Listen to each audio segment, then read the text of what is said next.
Hi everyone, a very warm welcome to all of you to my YouTube channel the glimmer of hope. मैं सत्यम आज फिर आपके सामने हाजिर हूँ द हिंदू का एक एडिटोरियल लेकर, जिसमें हम लोग कुछ डिस्कशन करेंगे। आज का जो एडिटोरियल है, the topic is crystal clear that war in Caucasus on Azerbaijan recapture of Nagorno Karabakh. एक क्षेत्र है जो अर्मेनिया और अजरबैजान के बीच में है। तो ये बड़ा ही डिस्प्यूटेड एरिया है, बड़ा ही कॉन्फ्लिक्ट क्लैश से भरा हुआ एरिया है। इसी के बारे में हम लोग पढ़ेंगे आज और जानने का प्रयास करेंगे कि आखिर मामला क्या है। अगर देखा जाए तो ये जो एरिया है नागोर्नो कराबाख का, ये अजरबैजान और अमेरिका के बीच है, अर्मेनिया के बीच है। बट इसमें जो इंटरेस्ट है, तीन लोगों का इंटरेस्ट अगर देखा जाए, अमेरिका का, रशिया का और तुर्की का, तीनों का इंटरेस्ट कहीं ना कहीं कोलाइड करता है। सभी अपने अपने जियोपॉलिटिकल रीजन के कारण इसमें इंटरेस्टेड हैं, इस रीजन में। तो उसी को कुछ जानने का हम लोग आज प्रयास करेंगे।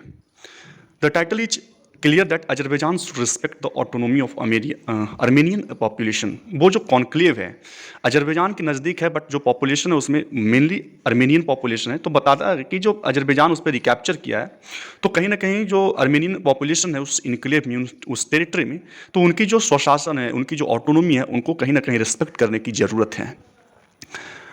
आइए हम लोग अब एडिटोरियल पढ़ना स्टार्ट करते हैं। Azerbaijan brisk military recapture. Azerbaijan का जो ये ब्रिस्क, बहुत ही तेज़ी से जो मिलिट्री रिकैप्चर हुआ है, कहाँ पे किया है? तो नागोर्नो कराबाख का क्षेत्र है। और जो ये नागोर्नो कराबाख का क्षेत्र है, ये अर्मेनियन पॉपुलेटेड इनक्लेव है, अर्मेनियन से पॉपुलेटेड ये टेरिटरी है।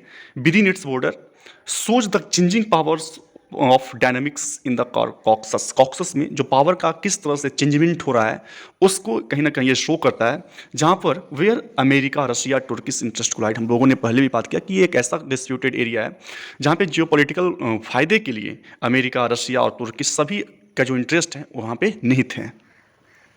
The roots of the conflict goes back. जब इनकी जो जड़ों में जाके ये क्लैश, जो ये कैओस है, ये कॉन्फ्लिक्ट जो चल रहा है, इसका रूट काउज क्या है? तो जब पीछे कुछ हम लोग चलते हैं, तो फाइनल जो डेज है, जब सोवियत संघ था, जब सोवियत यूनियन था, व्हेन द इनक्लेव्स मेजोरिटी, जब इस टेरिटरी का जो मेजोरिटी था वो क्या था? अर्मेनियन क्रिश्चियन पॉपुलेशन था। हेल्ड रेफरेंडम, जब एक रेफरेंडम करवाया था, एक जनमत संग्रह करवाया था, एक पब्लिक वोटिंग हुआ था टू ब्रेक अवे, वहाँ से ब्रेक अवे करने के लिए from the Shia majority Azerbaijan जो शिया मेजोरिटी है वहाँ से ब्रेक अवे करने के लिए एक रेफरेंडम करवाया गया था। फिर जो बताया जाता है कि जो नागोर्नो कराबाख है, बाज दिन उस समय रन बाई अर्मेनियन सेपरेटिस्ट, उस समय अर्मेनियन सेपरेटिस्ट के द्वारा चलाया जाता था, जिसको बैक किया जाता था, सपोर्ट किया जाता था रिपब्लिक ऑफ अर्मेनिया के द्वारा, अनटिल रिसेंटली, उस समय से लेके अब तक। लेकिन 2020 में क्या हुआ? Azerbaijan backed by Turkey, back support किया गया तुर्की के द्वारा, fought Armenia a Russian treaty ally, Armenia से लड़ा, और अर्मेनिया एक रशियन ट्रेटी एलाई है, मीन्स दोनों में कहीं ना कहीं एलियंस है। एंड कैप्चर्ड मच ऑफ, और उन्होंने उस युद्ध में क्या किया? कैप्चर किया बहुत सारे पार्ट्स को, नागोर्नो जो कराबाख का जो क्षेत्र है उसका बहुत सारे हिस्सों को वो कैप्चर किया। The Russian then did little, लेकिन उस समय क्या है, जो रशिया ने बहुत कम हेल्प किया अर्मेनिया को, but broked a cease fire. लेकिन उस समय क्या किया था? बहुत कम हेल्प तो किया, लेकिन क्या किया? ब्रोक्ड किया, मतलब नेगोशिएट किया सीज फायर को, दैट लेफ्ट। और वो सीज फायर, वो निगोसिएशंस कहीं ना कहीं जो नागोर्नो कराबाख का जो सबसे बड़ा सिटी है, जिसको हम लोग सेप्टन कार्ट बोलते हैं, तो वो सिटी को कहीं ना कहीं लोकल्स के हाथों में छोड़ दिया। क्योंकि उस समय रसिया जो है अर्मेनिया को ज़्यादा हेल्प नहीं किया, सिर्फ निगोसिएशंस किया सीज फायर का, और वो कहीं ना कहीं वो जो नागोर्नो कराबाख का जो सबसे बड़ा सिटी है सेप्टन कार्ट, उसको लोकल्स के हाथों में छोड़ दिया। The peace did not hold, जो शांति थी वो बहुत ज़्यादा दिनों तक चली नहीं। अजरबैजान ब्लॉकेड, अजरबैजान ने क्या किया? ब्लॉक किया, बैरिकेड किया। जो लाचीन कॉरिडोर है, एक कॉरिडोर है, वो एक सिर्फ एकमात्र लिंकिंग रोड है, इसलिए उसको ह्यूमैनिटेरियन कॉरिडोर कहा जाता है अर्मेनियन पॉपुलेशन के लिए। The main road connecting Nagorno Karabakh to Armenia, एक सिर्फ मात्र लाचीन कॉरिडोर जो है, जो कनेक्ट करता है नागोर्नो कराबाख को अर्मेनिया से, उसको क्या किया था? ब्लॉक कर दिया था। एलोइंग लिविंग 1,20,000 पॉपुलेशन, जिससे क्या हुआ कि 1,20,000 पॉपुलेशन जो थी उस टेरिटरी की, वो इनक्लेव की फेस की सामना करना पड़ा उनको माउंटिंग इकोनॉमिक मैजरीज, मतलब जो इकोनॉमी है उसके कारण क्या हुआ? बहुत हाई हो गया, जिसके कारण उनको कठिनाई का सामना करना पड़ा।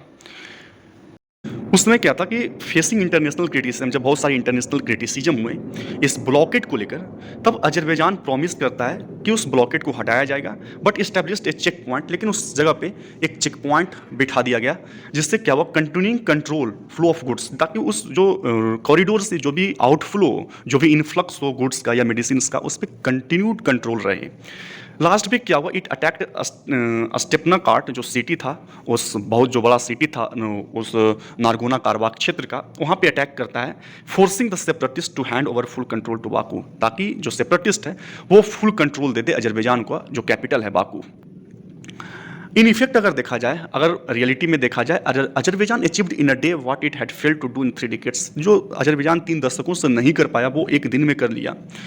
To major geopolitical shift seem to have helped Baku, और इसके पीछे जो दो जियोपॉलिटिकल शिफ्ट हैं वो हेल्प करता है बाकू को। पहला तो ये कि Turkey keen to play a bigger role in the Caucasus region, the former periphery of the Ottoman Turks through its weight behind Azerbaijan with political and military support.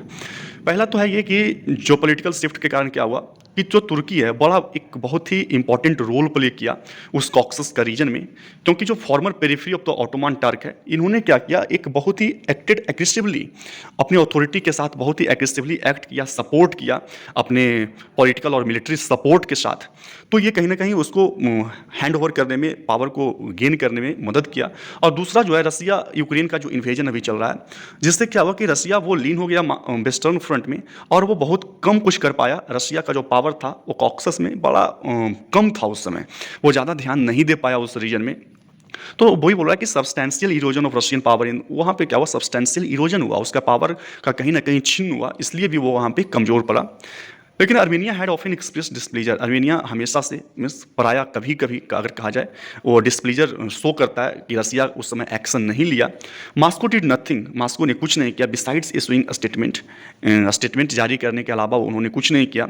When Azerbaijan gradually dismantle the cease fire agreement, जब Azerbaijan जो है जो cease fire agreement किया गया था, जब उस समय वो डिसमेंटलिंग उसका किया जा रहा था, उस समय जब उसको सेपरेट किया जा रहा था, तो अमेरिका सिर्फ स्टेटमेंट निकाला, उसके अलावा वो कुछ नहीं किया। तो इसका जो डिस्प्लीजर है वो अर्मेनिया जो है वो प्रायः वो एक्सप्रेस करता है। फिर क्या हुआ कि Baku realised that the geopolitical situation favoured it and then moved it to take over the enclave. वो बताता है कि उन्होंने रियलाइज किया बाकू ने कि जो जियोपॉलिटिकल सिचुएशन है, जो भौगोलिक सिचुएशन है, स्थिति है, वो कहीं ना कहीं फेवर करता है उसको, एंड देन मूव्ड, और फिर वो आगे बढ़ा to take over the enclave, ताकि तब वो आगे बढ़ता है ताकि वो उस इनक्लेव पे, उस टेरिटरी पे अपना शिकंजा कसे।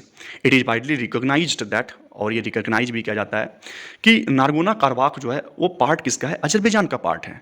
But there is a history of mistrust and violence, लेकिन वहाँ पे जो हिस्ट्री है, जो इतिहास है, वो बहुत विवादों से भरा हुआ है, वायलेंस से, हिंसाओं से भरा हुआ है। अर्मेनियन इन द रीजन, अगर देखा जाए अर्मेनियंस इन रीजन में having gone through genocide and several conflicts, वहाँ पे बहुत सारे जीनोसाइड्स हुए हैं, बहुत सारे कॉन्फ्लिक्ट्स हुए हैं। तो वहाँ पे एक शार्प हिस्टोरिकल मेमोरी है, और वो बहुत ही रेयर रहते हैं, बहुत ही सर्कमस्पेक्ट रहते हैं, सजग रहते हैं, कोई भी चेंजेज हो उनकी स्थिति में तो उससे वो बहुत ही क्या रहते हैं, एग्जिस्टिंग स्टेट में अगर कोई भी चेंजेज होते हैं तो उससे वो काफ़ी सतर्क रहते हैं, काफ़ी कॉशियस रहते हैं। Azerbaijan take over has triggered a massive refugee outflow. अब जब अजरबैजान का उसमें शिकंजा हो गया तो कहीं ना कहीं ये ट्रिगर करता है massive refugee outflow to Armenia. Armenia में जो अजरबैजान में जो वहाँ पे उस क्षेत्र में जो रेफ्यूजी रहते थे, जब से अजरबैजान का वहाँ पे शिकंजा कसा गया है तो वहाँ से जो रेफ्यूजी हैं वो अब अर्मेनिया की तरफ बढ़ रहे हैं। There are already allegations that Baku is committing genocide, अब पहले से भी एलिगेशंस लगाए गए हैं कि जो अजरबैजान है, जो बाकू है, वो पहले से भी जेनोसाइडल क्राइम्स जो है वो करते आ रहे हैं। फॉर अजरबैजान, अब अजरबैजान के लिए क्या है, this can be an opportunity, यह एक अपॉर्चुनिटी हो सकता है कि वो इंटीग्रेट करें, जोड़े रखे, यूनिफाई करके रखें नारगोना कारोबाग विदाउट फर्दर ब्लडशीट, कोई भी किलिंग नहीं हो, कोई भी स्लाउटर नहीं हो आगे, और इसको मद्देनजर रखते हुए उनके पास एक अपॉर्चुनिटी है, एक अवसर है कि वो इंटीग्रेट करके रखे उस सारे पार्ट्स को। फॉर दैट, और उसके लिए क्या करना होगा, बाकू शुड इंश्योर, बाकू को क्या करना होगा, इंश्योर करना होगा, सभी को इक्वल राइट्स देना होगा अर्मेनियन पॉपुलेशन को, एंड रेस्पेक्ट इट्स ऑटोनॉमी, और उनकी जो ऑटोनॉमी है, उनकी जो स्वशासन है, जो स्वायत्ता है, उनको क्या करना पड़ेगा, रिस्पेक्ट देना पड़ेगा।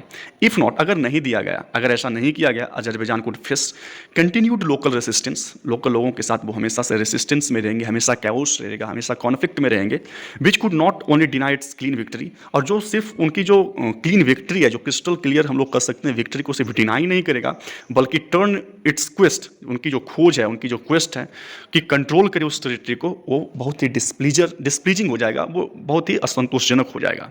So it's very important for Baku कि जो वहाँ पे अर्मेनियन पॉपुलेशन है उस इनक्लेव में, उस टेरिटरी में, उनको रिस्पेक्ट दिया जाए, उनकी ऑटोनॉमी को रिस्पेक्ट किया जाए, तभी उनकी जो खोज है उस कंट्रोल करने का उस इनक्लेव पे, वो क्या हो जाएगा, सफल हो पाएगा। So this is the end of this editorial. Thank you. Have a nice day and bye bye all of you.